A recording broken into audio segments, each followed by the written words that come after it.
بسم الله الرحمن الرحيم. الحاقة. ما الحاقة؟ وما أدراك ما الحاقة؟ كذبت ثمود وعاد بالقارعة.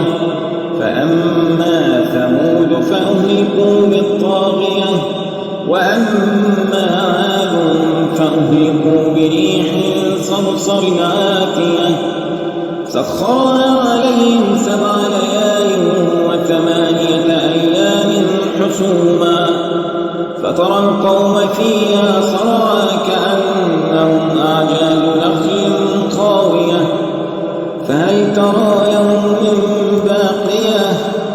وجاء فرعون ومن قبله والمؤتفكات بالخاطئة، فعصوا رسول ربهم فأخذهم أخذة رابية.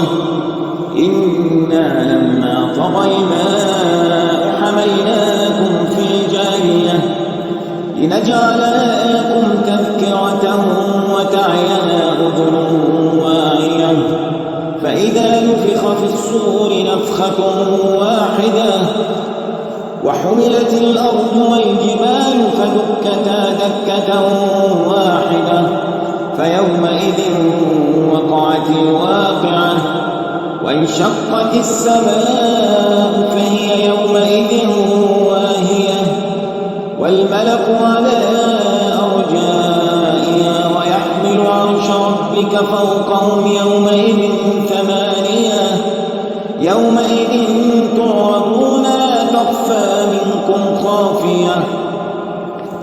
فأما من أوتي كتابه بيمينه فيقول هاؤم اقرءوا كتابيه إني ظننت أني ملاق حسابيه، فهو في عيشة راضية في جنة عالية قطوفها دانية.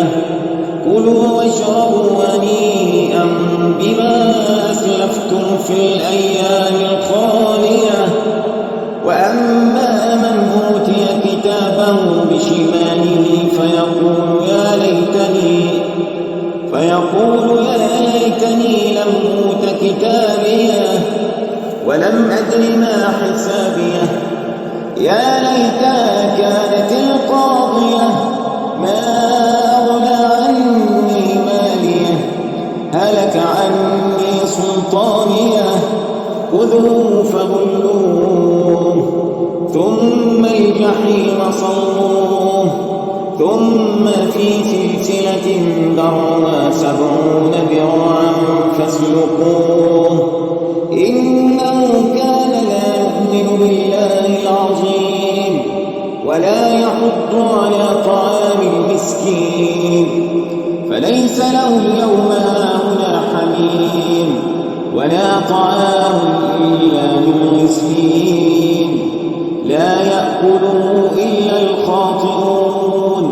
فلا أقسم بما تبصرون وما لا تبصرون، إنه لقول رسول كريم وما هو بقول شاعر قليلا ما تؤمنون، ولا بقول كاهن قليلا ما تذكرون. تنزيل من رب العالمين.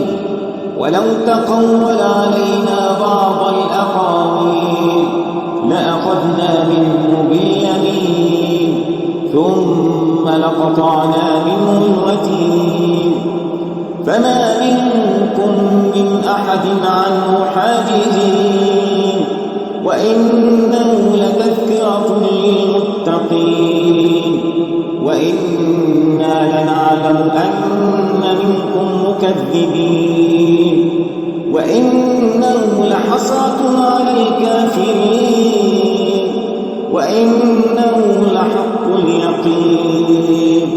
فسبح باسم ربك العظيم.